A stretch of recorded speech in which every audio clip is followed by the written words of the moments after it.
Hello guys, so म चाहिँ अहिले चाहिँ चौरस्तामा छु होइन।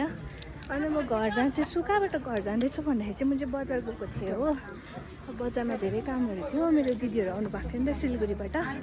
अन्त दिदीहरूलाई भेटेर त्यहाँनिर मैले आज नयाँ जग्गाहरू पुरा एक्सप्लोर गरेँ होइन। त कति जग्गा मलाई थाहा थिएन, तर पनि त्यहाँनिर पनि गएँ। अन्त दिदीहरूलाई भेटेर खासमा दिदी चाहिँ भोट हाल्नु आउनु भएको थियो, तर अब आज चाहिँ भएन, भोट पनि भएन हो। अन्त त्यही भएर चाहिँ आज हुँदैन अरे। त्यही भएर अब आज हामी सर्किट हाउसमा बस्छ। र तल चाहिँ म चाहिँ कहाँ गएको भन्दाखेरि चाहिँ म चाहिँ घर जाँदैछु होइन गाइस। किन भन्दाखेरि चाहिँ दिदीको लागि लुगाहरू ल्याइदिनु हो। किनभने अब त्यो इन्टेन्सनै थिएन नि त आज बस्छ यतानिर भनेर हो।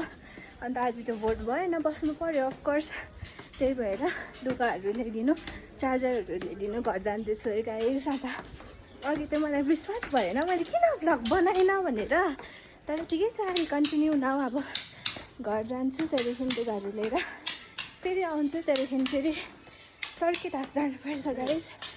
अन्त yes I am so you guys everything. म के गर्छु आज भन्दाखेरि म अहिले दिदीहरूसँग पनि भेटाउने छु तपाईँहरूलाई।